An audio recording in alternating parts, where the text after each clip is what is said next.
Vamos orar pelo pastor Tiago? Vamos? Pega suas mãos para cá. Para o pessoal colocar aqui. Amém. Vamos orar por ele. Amém. Senhor Deus e Pai do nosso Senhor Jesus Cristo, nós colocamos diante do Senhor agora a vida do Teu Filho, que o Senhor tem usado para nos inspirar, para nos liderar, para nos levar em direção ao Teu reino e fazer de nós embaixadores desse reino. Por isso, mais uma vez te pedimos que o Senhor use novamente, que o Senhor dê a graça do Senhor novamente para ele ter o que precisa para falar ao nosso coração. Que o coração dele seja o primeiro a ser semeado pelo Senhor e que ele também semeie essa boa semente no nosso coração. Em nome de Jesus é que nós oramos pelo pastor Tiago e agradecemos ao Senhor pela vida dele. Amém e amém.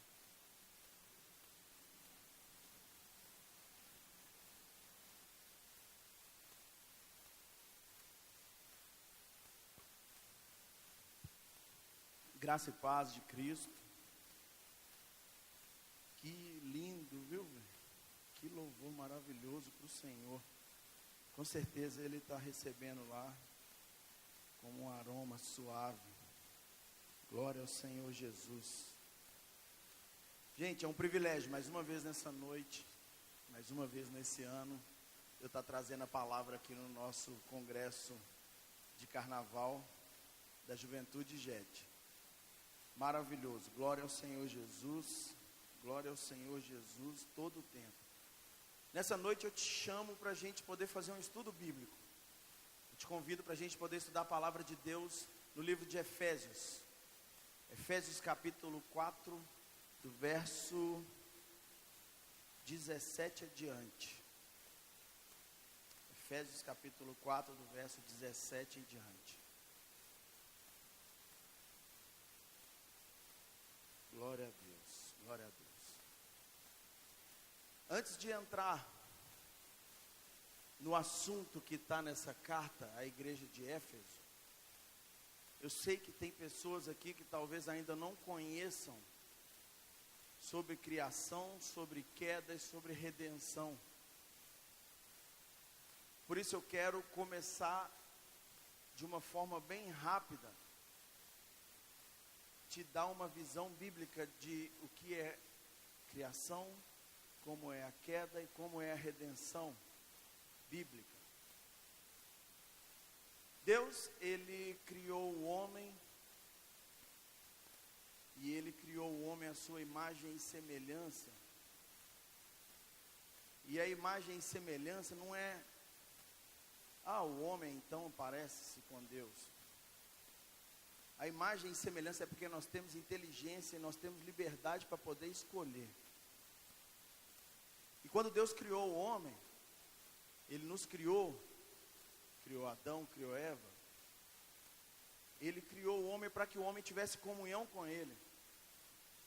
Ele criou o homem de uma forma que Deus conseguia enxergar o homem e conseguia ter comunhão com Ele. Na Bíblia diz que Deus ia no jardim do Éden, onde Ele colocou o homem, onde Ele entregou o homem, e Deus ia lá ter com ele todos os dias, na viração do dia. Deus ia ter uma comunhão direta com o homem.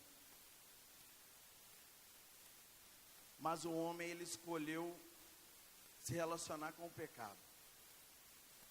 E a partir do momento que o homem resolveu que os olhos dele poderiam ser abertos, e ele resolveu escolher um fruto diferente daquilo que Deus tinha para ele, o homem caiu. E quando o homem caiu, ali se criou um abismo gigante entre o homem e Deus. E aí Deus não conseguia mais enxergar o homem da maneira que deveria ser. O homem, para poder tentar cobrir o seu pecado, tentar cobrir a sua queda, ele pegou folhas de figo, cozinhou as folhas de figo, tentou cobrir o seu pecado com as folhas de figo. Isso mostra o tanto que quando o homem tenta fazer algo para poder cobrir o seu pecado, para tentar se santificar, o tanto que é em vão, o tanto que é difícil. Isso mostra o tanto que o homem é incapaz de se manter num padrão de santidade. E aí Deus chegou para o homem e falou assim: olha, não é assim. Não foi dessa maneira, não foi para isso que eu te criei. Meus olhos são santos. E aí você pecou. Mas a partir do momento que você pecou, eu não estou conseguindo mais te enxergar, porque meus olhos são santos demais. Mas aí eu vou sacrificar um animal. Eu vou pegar um animal que é inocente, vou matá-lo, vou derramar o sangue dele, vou tirar a pele dele e vou te cobrir. E aí o sangue desse animal vai simbolizar eu cobrindo o seu pecado. Então Deus, Ele providenciou um sacrifício temporário para o homem. Ele falou: eu vou deixar com que você caminhe dessa maneira. Vou deixar com que você mate animais inocentes no seu lugar, porque senão você seria morto. E aí o seu pecado agora passa a estar coberto. Então eu consigo ter um relacionamento com você, porque eu não estou enxergando o seu pecado.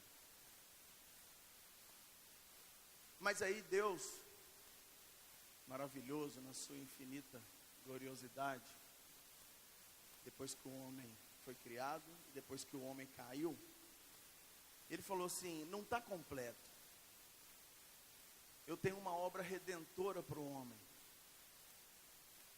Eu tenho uma obra muito maior do que ele imagina e do que ele possa alcançar sozinho, com esses sacrifícios que são imperfeitos.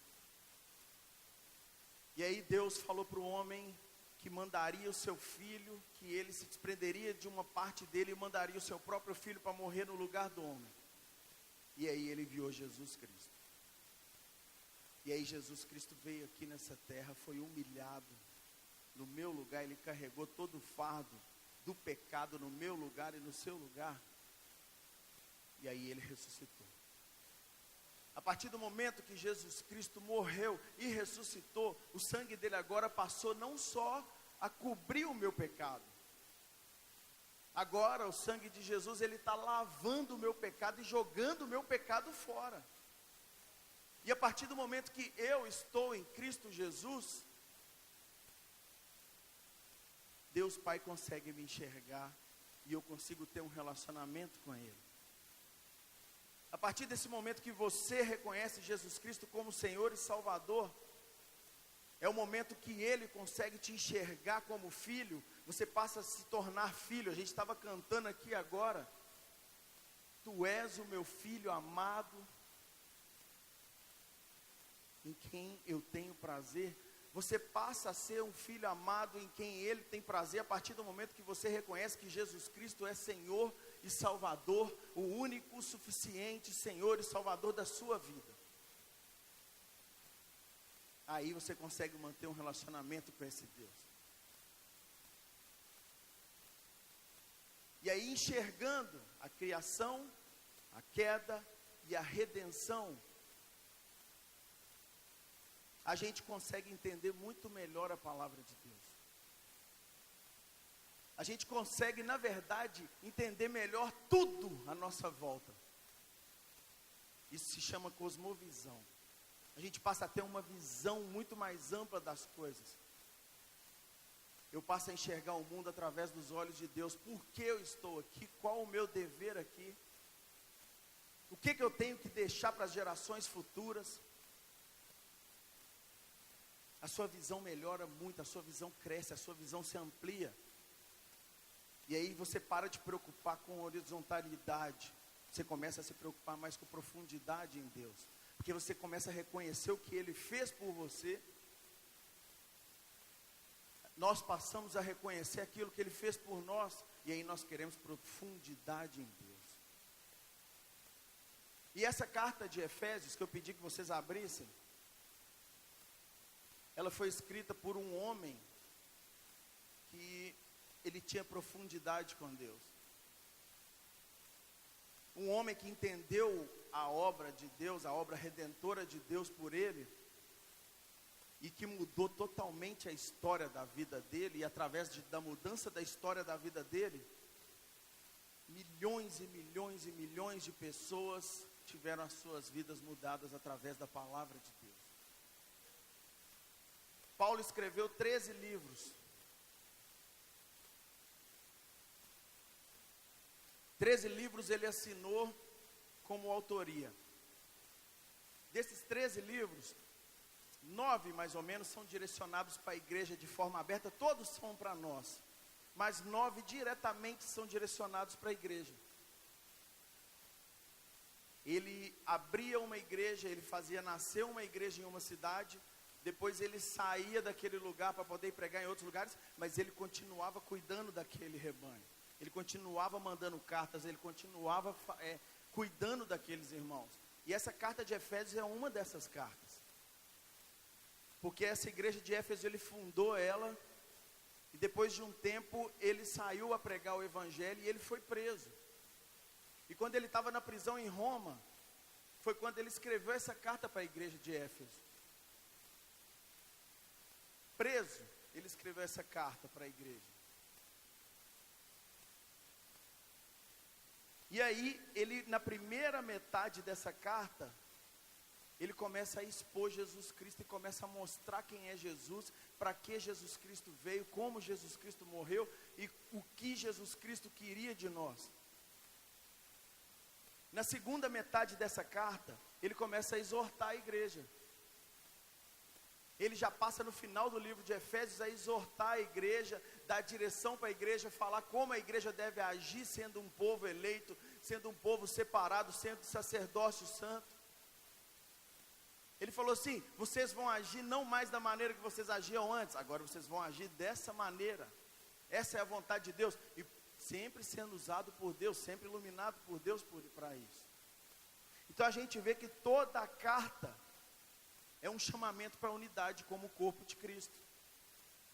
Toda essa carta de Efésios é um convite para que você viva a unidade como participante do corpo de Cristo.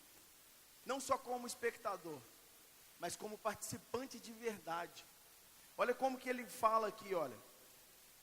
Ele chega aqui no capítulo 1 e ele fala: Deus nos escolheu para sermos santos e irrepreensíveis. No verso 4 do capítulo 1. Para o louvor da sua glória. Deus me escolheu para eu me tornar uma pessoa santa e irrepreensível perante Ele. E aí eu vou passar a viver para o louvor da glória de Deus. Na continuação ele sempre mostra que ele ora pelos irmãos. Por isso que nós pastores estamos sempre fazendo orações, sempre orando por vocês. A gente convida para o gabinete para estar sempre orando por vocês, escutando, conversando, sempre orando por vocês. Aí depois ele mostra, já no capítulo 2, que nós viemos do pecado para a salvação pela graça, mediante a fé em Cristo Jesus. É pela graça mediante a fé em Cristo Jesus. Ele continua a dar direção, ele falou assim, aqui nesses primeiros versos desse capítulo 2, ele fala assim: antes eu vivia dominado pelo príncipe do poder do ar, mas agora não. Agora eu tenho o Espírito Santo me dominando. E aí você tem duas escolhas então. Ou você é dominado pelo pecado, ou você é dominado pelo Espírito Santo. E está aqui o seu livre-arbítrio. Ah, eu sou dominado pelo Espírito Santo. Ok, você vai agir segundo está na palavra de Deus. Ou então você é dominado pelo pecado, você vai agir da maneira que você quiser. E aí o príncipe do poder do ar é quem vai dominar a sua vida. E aí Paulo continua dando direção. Ele chega a falar que os gentios e os judeus, eles são unidos através da cruz de Jesus. A cruz de Cristo, ela une toda a humanidade. A cruz de Cristo, ela faz com que judeus e gentios, eles sejam todos merecedores dessa graça. A cruz de Cristo, ela traz esse merecimento para todo mundo. Eu não sou mais merecedor da salvação do que uma pessoa que está lá no mundo pulando carnaval agora. Não cabe julgamento meu aqui agora. A cruz de Cristo é para mim e é para o outro que está lá fora. A cruz nos une, a cruz une judeu e gentio, une crente, une católico. basta com que a gente reconheça Jesus Cristo como o único e suficiente Salvador e confesse a Ele. E aí Paulo continua falando aqui, ele fala do apostolado dele, que é um trabalho muito difícil, abrir uma igreja, e abrir outra, e acompanhar aqueles irmãos. Ele ora novamente, no capítulo 3, e aí no capítulo 4 ele começa a falar da unidade da fé. Ele começa a mostrar o caminho que a gente deve trilhar, como a gente deve trilhar esse caminho, e aí eu chego no verso que nós vamos ler. E ele diz assim no verso 17: Isto, portanto, digo e no Senhor testifico que não mais andeis como também andam os gentios, na vaidade dos seus próprios pensamentos, obscurecidos de entendimento, alheios à vida de Deus. A partir do momento que você reconhece a Jesus Cristo, você não vai andar alheio à vontade de Deus mais. Agora você passa a falar com todos os dias com Deus assim: Deus, qual a sua vontade para a minha vida? Deus, pode executar o seu querer na minha mente e no meu coração, ilumine os olhos do meu coração, meu Pai. Deixe com que o Espírito Santo do Senhor domine as minhas vontades. Aí ele continua: obscurecidos de entendimento, alheios à vida de Deus, por causa da ignorância em que vivem, pela dureza do coração. Aqui não tem ignorante mais nesse lugar. Aqui nesse congresso legado de 2019, não tem ignorantes mais quanto à palavra de Deus. Todos nós sabemos que Cristo criou o homem, que Deus criou o homem, que o homem caiu em pecado e se afastou de Deus, e aí Deus criou uma obra redentora para o homem se aproximar dele e alcançar a salvação através de Cristo Jesus. Os quais, tendo se tornado insensíveis, se entregaram à dissolução, para com avidez cometerem toda sorte de impureza. Agora, se eu cometo algum tipo de impureza, se eu escolho que o pecado domine a minha vida, eu estou fazendo isso de uma forma consciente. Agora não é inconsciente, agora eu não sou um pobre coitado que não me foi pregado o Evangelho. Mas não foi assim que aprendestes a Cristo. Cristo, ele nos deu um exemplo totalmente diferente disso que nós acabamos de ler. Se é que de fato tendes ouvido e nele fostes instruídos, segundo é a verdade de Jesus. Jesus Cristo é o Cordeiro perfeito. Ele é o sacrifício perfeito por nós. No sentido de que, quanto ao trato passado, vos despojeis do velho homem. Se você não despojou do velho homem, se você ainda não deixou o velho homem para trás, nessa noite você vai aceitar Jesus Cristo como Senhor e Salvador, e Ele vai entrar para transformar a sua vida. Você vai se despojar do velho homem. Você vai abandonar o velho homem. Eu abandonei o velho homem. E está aqui uma prova viva de uma pessoa que abandonou o velho homem e passou a viver uma vida nova em Cristo Jesus. Vos despojeis do velho homem que se corrompe segundo as concupiscências do engano. Eu não sou enganado mais. Eu estudo a palavra de Deus hoje. Hoje eu não caio em qualquer conversinha dos outros, não tem qualquer conversa, não é qualquer pregador que sobe no altar para poder falar qualquer lorota e que eu vou concordar com ele, porque eu conheço a palavra de Deus através do que eu leio.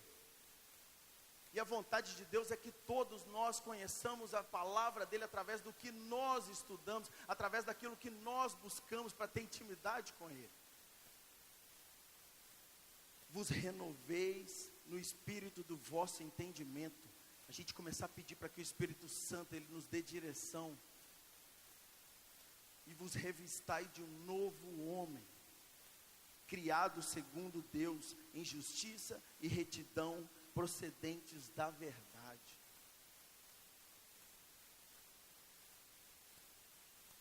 Eu vou pedir para que Deus ilumine a mente de vocês, e longe daqui todo tipo de confusão, longe daqui qualquer tipo de distração, para que a palavra dele entre na sua cabeça, para que a vontade dele se cumpra nessa noite, para que a gente mude a nossa rotina, para que a gente mude o rumo da nossa história. de uma vez por todas, para que não fique esperando domingo após domingo, sábado após sábado, para a gente poder ir lá e pedir perdão para Ele pelos nossos pecados, e sempre os mesmos pecados, para que a gente mude de verdade, para que você consiga suportar através do Espírito Santo de Deus, as tentações que a carne vai te trazendo, e que toda hora a gente tropeça. Deus, ilumine os seus filhos, ilumine esse povo nessa noite para a tua palavra. Aqui começa uma exortação à santidade. Aqui é uma exortação para nós. Essa carta de Efésios, ela foi escrita lá para a igreja de Éfeso, e depois essa carta circulou por toda a Ásia. E essa carta circulou por toda a Ásia, depois ela circulou por todo o mundo, e hoje está aqui na nossa mão. Ela está aqui na sua mão, para poder você entendê-la, para poder você, através da palavra de Deus que está aqui nessa palavra, na Bíblia, você mudar o seu entendimento, mudar a sua conduta. Eu espero que dentro de você deixe o Espírito Santo falar.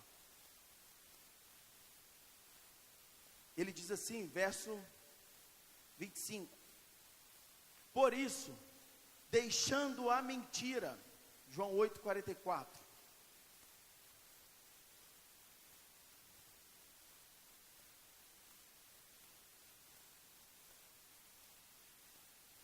Por isso, deixando a mentira. Olha quem a Bíblia atribui como o pai da mentira. Vós sois do diabo, que é vosso pai, e queres satisfazer-lhes os desejos. Ele foi homicida desde o princípio e jamais se firmou na verdade, porque nele não há verdade. Quando ele profere mentira, fala do que lhe é próprio, porque é mentiroso e ele é o pai da mentira. Quer dizer então, que a única coisa que a palavra de Deus, ela atribui ao diabo como pai, é a mentira. E a partir do momento que eu começo a mentir, eu me torno semelhante ao meu pai. Será que a gente tem mentido? Será que você tem construído uma história de mentira na sua vida? Será que é esse pai que João 8:44 fala, é o pai que a gente quer seguir para o resto das nossas vidas? Porque o filho imita o pai. Outro dia eu estava na praia com o Gabriel tem 6 aninhos, e aí ele estava na salinha ali no hotel, do nada ele chegou perto de mim com os bracinhos dele todo riscado, de canetinha preta. Falei, que isso aí, Gabriel? Ele falou assim, pai, eu fiz tatuagem nos braços todos. Falei, puxa vida, que dureza. Mas nessa hora, eu percebi que ele queria ser igual a mim. Ele queria se aproximar de mim com uma atitude minha, porque ele viu que eu tinha umas tintas no braço, ele nem entende como é feito isso, mas ele queria se parecer comigo.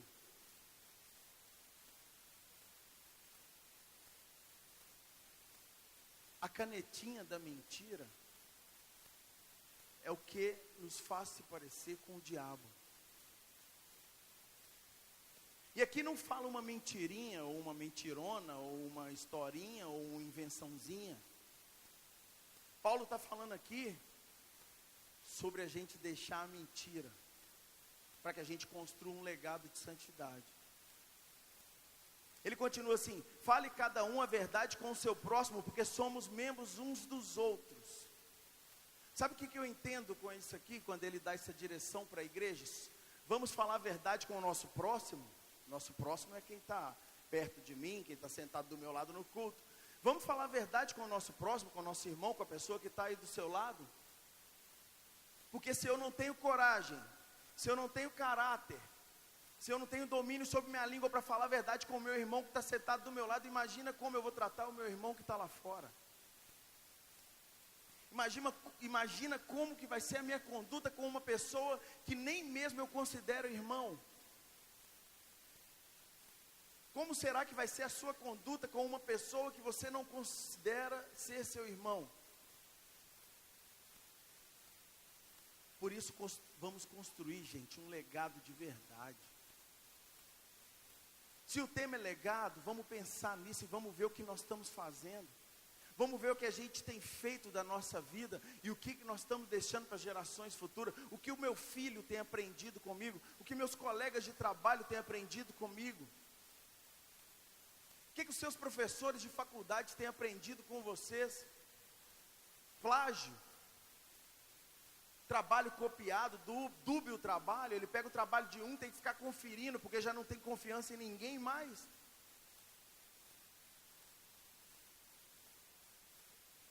Será que é esse legado que eu quero construir para futuras gerações?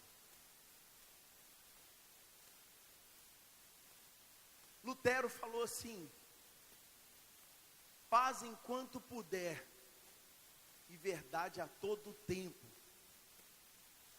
Paz enquanto puder, e verdade seja dita a todo tempo.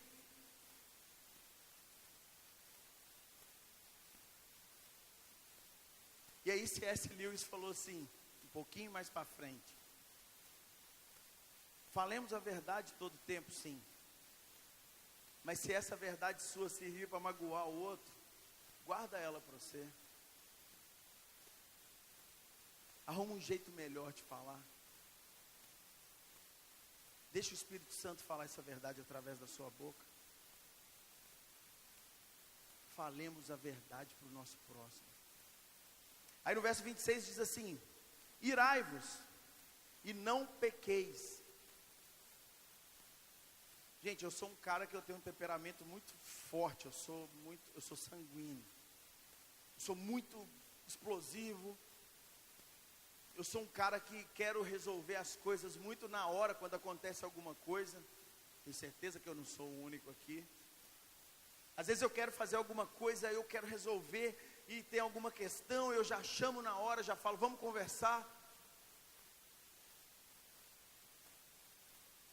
E aí eu me lembro disso aqui. Eu vou ficar irado, gente, estou irado com essa situação. Por exemplo, as camisas essas florais, tiveram coisas que não saíram da forma que eu tinha combinado e estava esperando. É lógico que eu fiquei irado. Por isso que o pastor Jorge hoje de manhã estava falando que eu devia ficar mais calmo com camisa.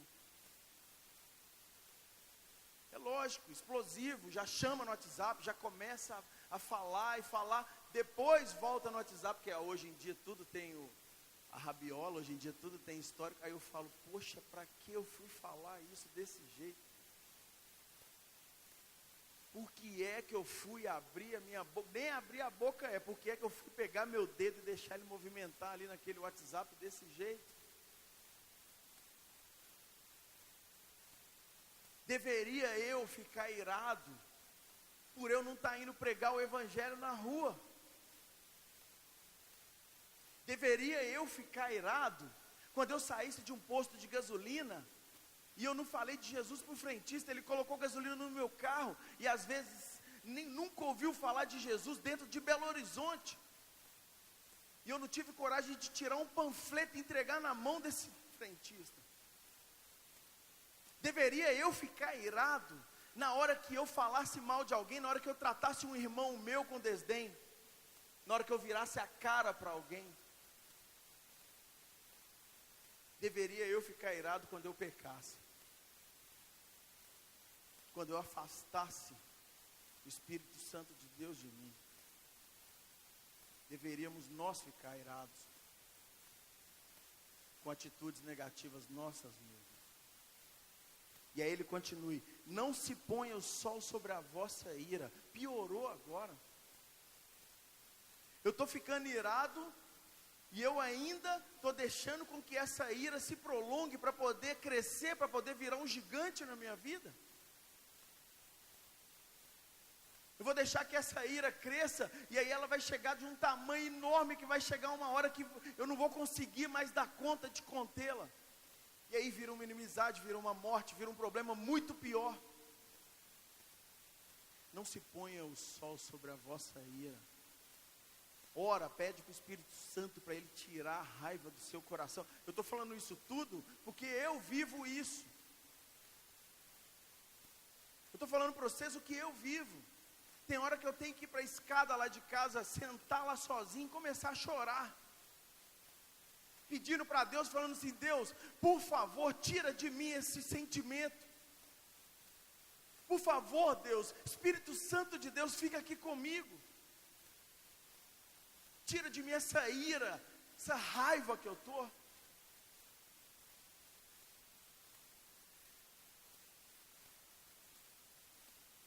Verso 27. Nem deis lugar ao diabo.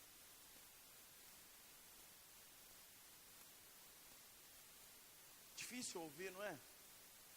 Realmente é muito difícil ouvir isso aqui. Porque quando a gente está sendo confrontado através da palavra, aí é difícil. Muito difícil ouvir isso aqui. Não deis lugar ao diabo. Como que eu dou lugar ao diabo? Com uma má conversa. Começando uma má conversação, eu estou dando lugar ao diabo. Porque não tem propósito de Deus ali naquela história. Porque não tem vontade de Deus ali naquela conversa. Como que eu dou lugar ao diabo? Quando eu sei que eu tenho problema com pornografia, mas aí eu entro na minha casa, eu entro para o meu quarto com o celular, sozinho, sabendo que eu tenho problema com pornografia, eu vou lá e acesso sites pornográficos, eu começo a seguir vários perfis de Instagram pornográficos. É lógico que você está dando lugar ao diabo, não existe uma olhadinha. Não existe esse negócio de vou dar uma olhadinha.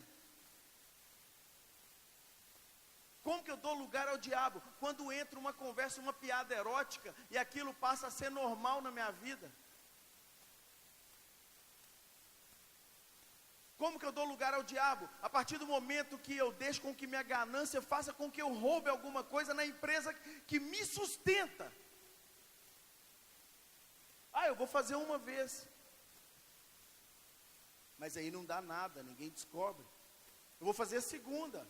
Não deu nada de novo, tranquilo. O diabo já tomou lugar enorme na sua vida sem perceber. Sem que você perceba.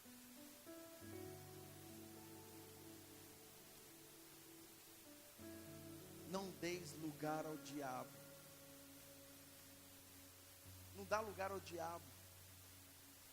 Existem coisas que de cara não é dar lugar ao diabo. De cara não é. Muita gente me pergunta assim: pastor, eu posso jogar videogame? Jogar videogame é pecado? Eu falo assim: lógico que não. Eu também jogo videogame, eu amo jogar videogame. Gosto muito de jogar videogame e tal. Mas é lógico que se eu deixar o videogame, ele tomar mais tempo na minha vida do que o estudo da palavra de Deus, do que o crescimento na vontade de Deus, do que cumprir com os propósitos de Deus para a minha vida, missões, pregar o evangelho, estudar a palavra de Deus, ouvir mensagens, ouvir uma música cristã, botar um CD no carro. Se eu deixar um videogame ser muito maior do que Deus na minha vida, eu estou dando lugar para o diabo. E aí daí para frente, quando o pecado passa a dominar a nossa vida e o Espírito Santo não está dominando, as histórias que eu tenho acompanhado em gabinete não são legais. Eu estou falando de 1 ano e meio de ministério. Tem 1 ano e meio que eu sou pastor, que eu aceitei o chamado pastoral na minha vida. E os resultados de quem dá lugar para o diabo não são legais. Não é legal. É casamento destruído, famílias destruídas, empresas que se quebram, suicídio. A gente tem visto tanto suicídio tomando conta da nossa geração, tantas pessoas com depressão, uma doença maligna, satânica, que tem dominado a nossa geração de uma maneira que ninguém percebe. Quando fica sabendo, o cara já se matou.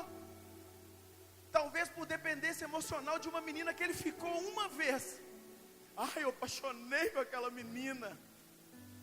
Uma dependência emocional maligna, porque o cara deu lugar ao diabo, foi lá e ficou com uma menina. Uma vez que a menina se caiu e foi para a cama com o cara, achando que o cara vai ligar no outro dia.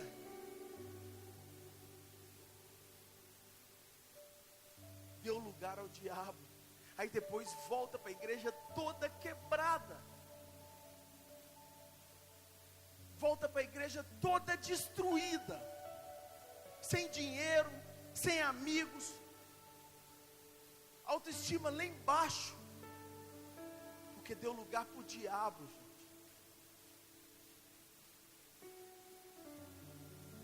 Aquele que furtava, não furte mais. Quando eu me formei em Direito, fiz pós-graduação em Ciências Criminais e não toquei a vida jurídica, não foi embora.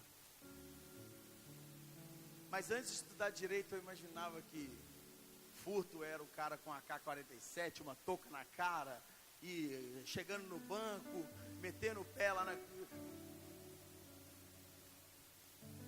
Sabe o que tem atingido a igreja, gente? Ninguém vai entrar na nossa igreja aqui com uma AK-47 botando na minha cabeça, querendo roubar uma caneca.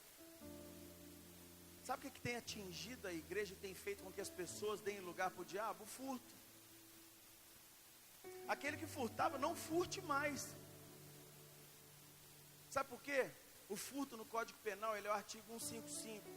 Subtrair para si ou para outrem coisa alheia móvel. É quando eu pego alguma coisa que não é minha e aí eu levo embora. É simples. Peguei a caneca e boa. Isso é furto. Outro dia, culto da juventude, sábado. Deixei a caneca da juventude lá. Não sei onde está até hoje. Já era. Agora, começa a lembrar aí daquela borracha que você pegou emprestada na faculdade, assim, de quebrada. Colocou na pochetezinha lá, assim.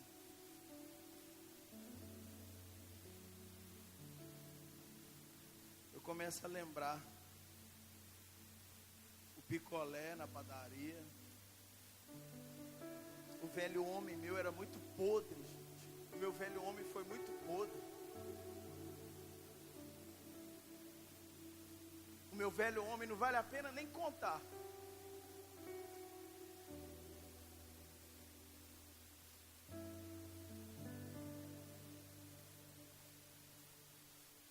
Antes, trabalhe fazendo com as próprias mãos o que é bom, para que tenha com que acudir o necessitado.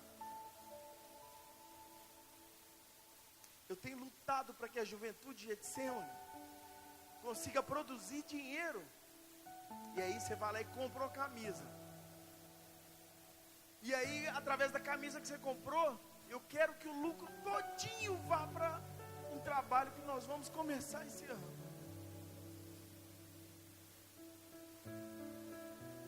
É um trabalho que vai começar esse ano com a juventude. Através do nosso ministério que se chama HITS, que é o Ministério de Missões, Hearts in the Streets, corações nas ruas. E com esse trabalho nós vamos pegar umas mulheres que estiverem refugiadas, mulheres que foram vendidas para prostituição, e aí nós vamos começar a levar elas para lá. Elas vão ser sustentadas nessa casa de recuperação, de reabilitação. Eu não sei nem que nome nós vamos dar para essa casa, mas já tem um lugar lá em Maués, no Amazônia. 19 horas de balsa de Manaus. É lógico que eu vou trabalhar para ter com que acudir o meu próximo. É lógico, a minha visão agora é outra. Eu enxergo o reino de Deus, eu enxergo o meu papel no reino de Deus, e eu começo a enxergar o que eu tenho que fazer para conseguir caminhar adiante e deixar um legado. Para na hora que o Tiago passar dessa vida, na hora que Deus me levar embora dessa terra, vai ficar um legado e que não é meu. É um legado que é o reino de Deus. Trabalhe para ter como acudir o seu próximo. Não, 29. Não saia de vossa boca nenhuma palavra torpe. Não deixa sair da sua boca nenhuma palavra amoral. Não deixe sair da sua boca nenhuma palavra que vai ferir o próximo. Palavra torpe, palavra que fere, palavra que diminui.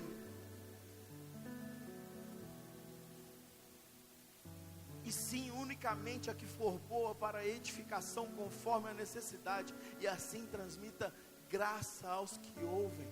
Será que a gente tem usado a nossa boca para que as palavras que saiam dela transmitam graça para aquele que ouve?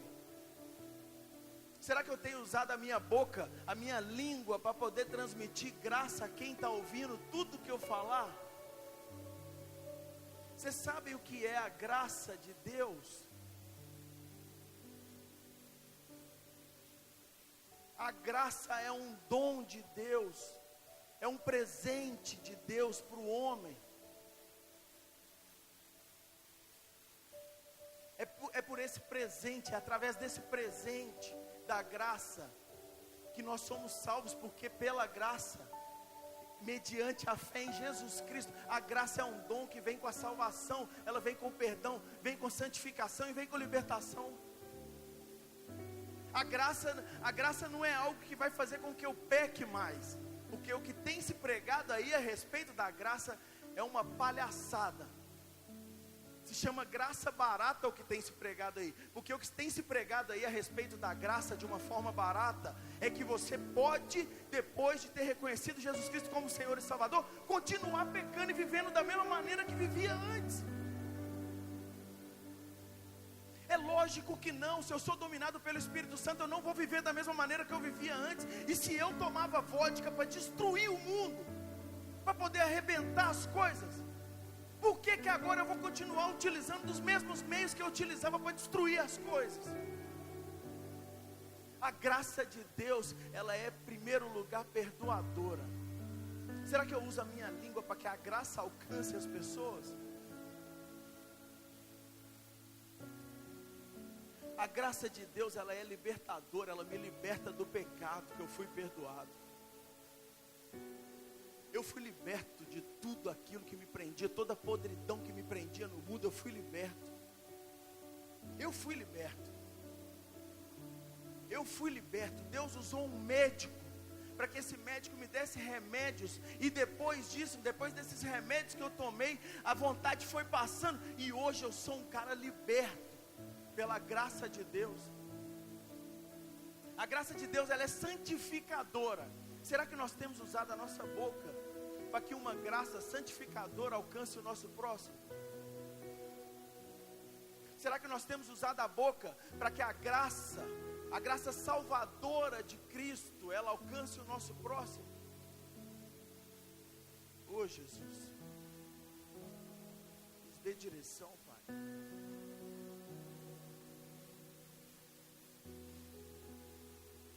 Não entristeçais o Espírito de Deus. O Espírito Santo de Deus é uma pessoa. Ele sente. Ele sente. Olha aqui, não entristeçais o Espírito de Deus. Quer dizer então que tem como eu, através das minhas atitudes, entristecer o Espírito Santo? Por que eu vou querer entristecer o Espírito Santo?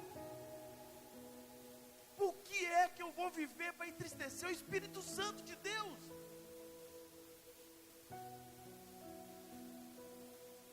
Não entristeçais o Espírito de Deus, no qual fostes selados para o dia da redenção. Ele me selou para que um dia eu corresse em direção à salvação. Eu estava caminhando em uma direção. E o Espírito Santo me chamando, vem, vem, vem. Aí eu atendi esse chamado, eu mudei a minha direção. Para que depois de mudar a direção eu vou entristecer esse Espírito Santo, gente?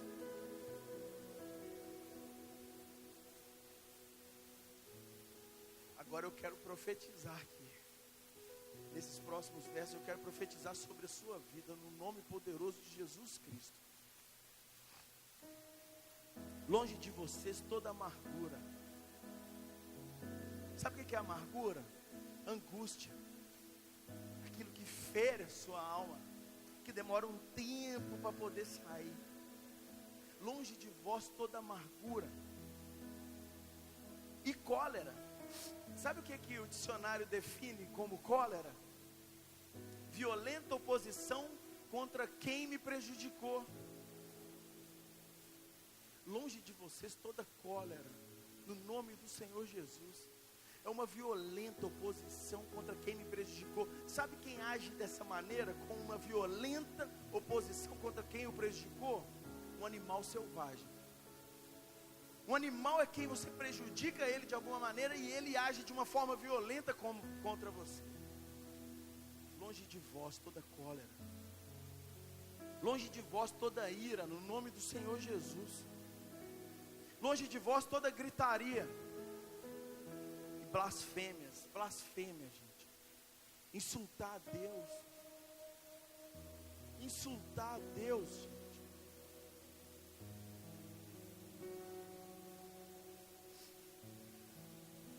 E bem assim como toda malícia. Sabe, a malícia, gente, ela não é um erro. A pessoa que tem malícia, ela não errou uma vez, ela não errou sem querer. Errar todo mundo erra. Todo mundo tem direito de errar, de falar alguma coisa e sem querer, poxa, eu falei aquilo, me perdoa. Poxa, eu falei aquele negócio, mas eu nem sabia da verdade dos fatos daquela hora que eu falei aquilo. Me perdoa, velho. Eu estava enganado, errei. Agora a malícia é quando você tem intenção de fazer o mal para o próximo.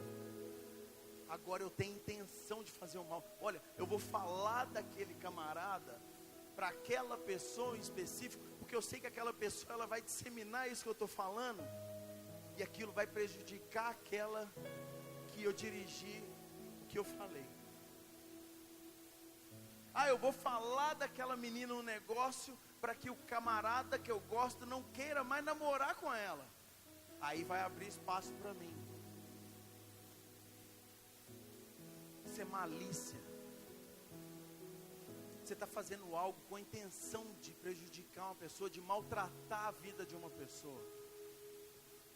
Longe de vocês toda malícia, no nome do Senhor Jesus. Antes, sede uns para com os outros, benignos. Vocês sejam benignos no nome do Senhor Jesus, compassivos, perdoando-vos uns aos outros, como também Deus em Cristo vos perdoou. Gente, eu disse aqui há alguns minutos atrás que eu sou um cara sanguíneo, eu sou um cara que tem um temperamento muito explosivo. Mas eu também sou um cara que sei perdoar. Eu sei perdoar e posso falar isso no altar do Senhor, que é um lugar santo. Eu sei perdoar. Eu sei deixar para trás alguma coisa, porque eu sei perdoar. Agora, também eu perdoar não quer dizer que eu preciso ficar me relacionando de novo com aquela pessoa. Se eu não confio, eu perdoo.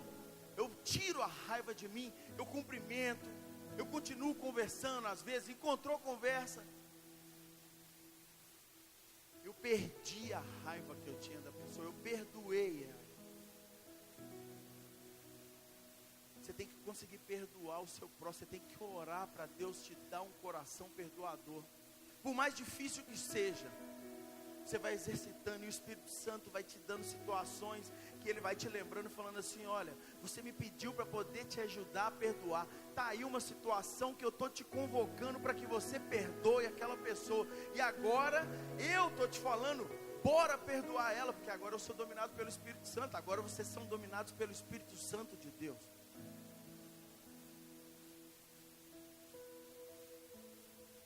luta para perdoar o próximo.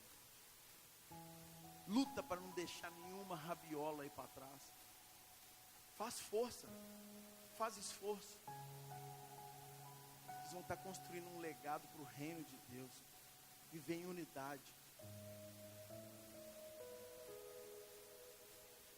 Vamos ficar de pé para a gente orar?